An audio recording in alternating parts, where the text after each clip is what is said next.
Hi, welcome to SBR Videos. I'm Peter Loshak. It's the Monday after Week 12 in the NFL. We are talking with professional sports bettor Teddy Covers. We are going to discuss what we learned, or maybe what we should have learned from the games this past weekend. Teddy Covers always learns a lot and very graciously shares what he's learned with us. Teddy Covers, the first thing I guess we learned, or really more, it was like a refresher because we already knew it. You had already been teaching us about this the past few weeks. The Pats are banged up, a little bit overvalued. They lost last week. They're 0-2-1 against the spread over their last three.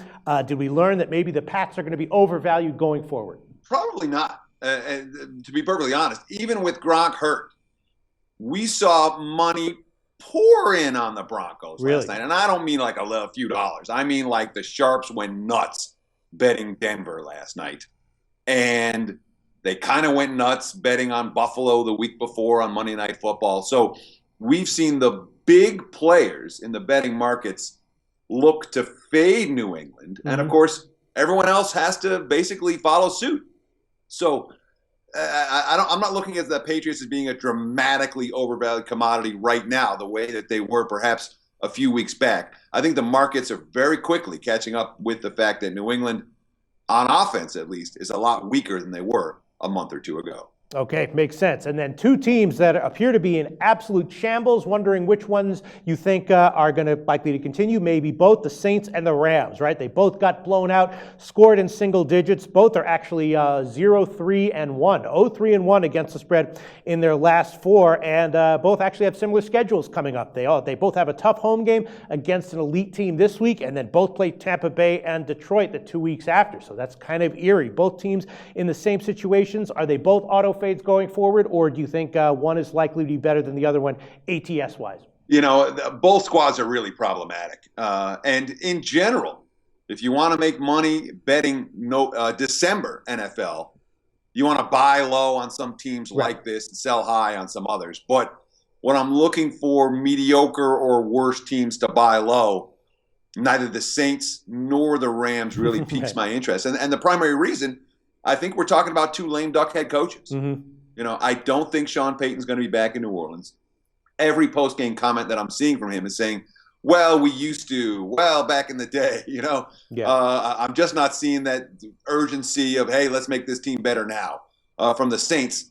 I'm seeing some of that from the Rams, but it's hard to win in the NFL betting on bottom-tier quarterbacks. And Case Keenum, who sat yesterday, is pretty bottom tier. I don't think we'll see Nick Foles again. Nick Foles made it very clear in yesterday's loss, from his play, he said, I'd rather be holding a clipboard. Okay, and then in continuing education, the Panthers and Minnesota both won and covered again. They're both now 9-2 against the spread overall. And those are some trains that some people have been on, getting on more and more as the season has gone on. And, those weren't fluky covers. Both of those covers were by double digits. So do you think that we learned, to maybe want to ride those ATS trains for at least one more week? What do you think? Well, finally, and I'll tell you, my every week I make powering numbers for all the games. Mm-hmm. And for the first 11 weeks, or the first 10 weeks, because Carolina had a bye, first 10 weeks of the season, every single week, my number for the Panthers was higher than the market number. This week, my powering number is very clear. Carolina -7. The markets, Carolina -7. Mm-hmm. I think that the markets have caught up with the Panthers. Right. Not say that you won't make money betting Carolina, but they're not this severely devalued squad that is not being priced correctly. They're being priced correctly right now.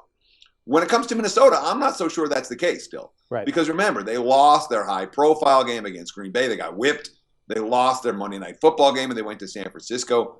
This team hasn't stepped it up in a big game on national TV yet this year, and that means that Minnesota has the potential to continue to offer value. Look, they're home dogs next week against Seattle, and I think that the Vikings are better than the Seahawks. So I would have to say that of the two teams, I would think Minnesota more likely to offer continued point spread success throughout the month of December than Carolina. Okay, and then I think maybe the team that most people would benefit from your input on is the Packers, right? They sandwich straight up home losses as a big favorite to Chicago and Detroit around a big margin road win at Minnesota. We just were talking about how Minnesota has been undervalued this year and underestimated, but that is one team that Green Bay managed to get a big margin win and cover with against. They've still lost 5 out of their last 6 ATS. What do we expect going forward from Green Bay, you think? One of the things I always want to do is look at the quotes coming from the losing team. Mm-hmm, right. And all the quotes coming out of Minnesota after Green Bay beat him wasn't, oh, that Packers team is red hot. Oh, you don't want to step in front. No, it was all, we stunk today. We didn't get the job done. It's all on us. We didn't bring our A game. Green Bay hasn't played good football in 2 months. I mean, literally, the last good game that the Packers played, and even that game, they didn't play a great second half, was like week 3 on Monday Night Football against Kansas City. It's been a long, long time. The Packers' woes aren't going away. That being said, if you do like Green Bay, I'll tell you, the money's going to come on the Packers this week. Yeah. They're in revenge against the Lions. Detroit coming off a win. Green Bay coming off a loss. We're likely to see Packer money between now and kickoff on Thursday night. So if you do like Green Bay, I bet them sooner, not later. Right, makes a lot of sense. And then the last team I have to ask you about, I'm sure another team that people are wondering about, some people probably already have their minds made up about them, Philly, right? Are they an auto fade going forward? 2 straight massive blowout losses. All the reports are saying that, the team is in shambles, they've quit on the coach, all that kind of thing.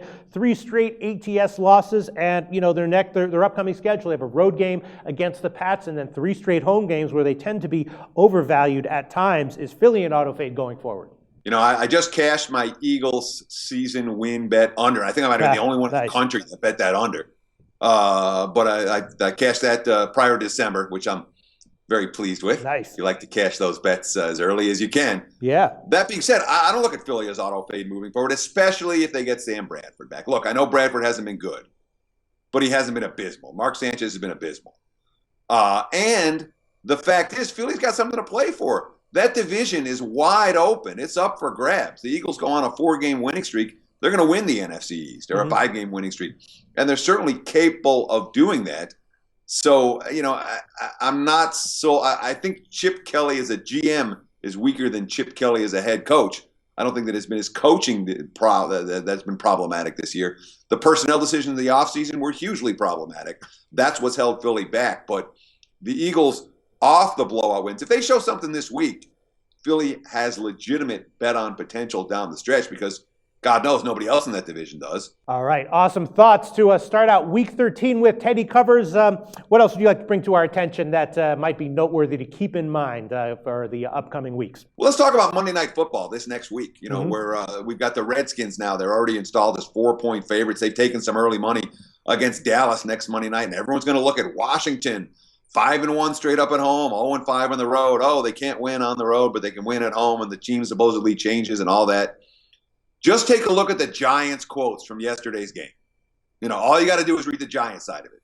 The Giants are like, we weren't ready, we weren't prepared, we were flat, we stunk, da-da-da. I'm not sold on Washington as being this elite team. They're a first-place team right now. You read the quotes from the Redskins, they feel like they just won the Super Bowl. I wouldn't be surprised if Washington comes back to earth a little bit on Monday night. I'd be very reluctant to get involved with the Redskins as chalk as they take on Dallas, a Dallas team that nobody's going to want off of their blowout loss. Those Thanksgiving Day blowout losses, they can offer legitimate value moving forward. Betting on the bad teams, betting against some of the good teams.